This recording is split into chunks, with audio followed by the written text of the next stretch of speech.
আপনার আমি একটা প্রশ্ন করতেছি, আল্লাহ তাআলা বলছেন তোমরা যে আমাকে থুয়ে যে উপাস্যদেরকে ডাকো তারা চাইলে একটি মাছিও বানাইতে পারবে না, আবার মাছি যদি তাদের সামনে থেকে কোনো খাবার ছিনিয়ে নেয় তাও তারা কেড়ে নিতে পারবে না। কোরআনে আল্লাহ কোন সূরায় বলছে বলতে পারবেন?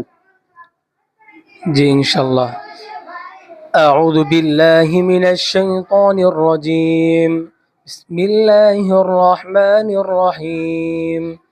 يا أيها الناس ضرب مثل فاستمعوا له.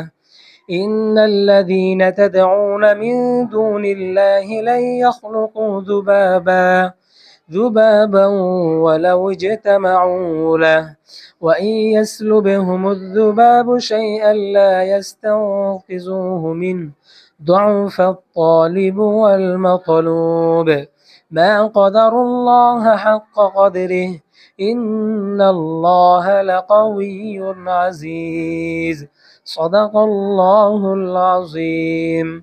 মাশাআল্লাহ, ভাই খুব সুন্দর করে আল্লাহর কোরআনের কারিমকে তেলাওয়াত করে আমাদেরকে উপস্থাপনা করলেন।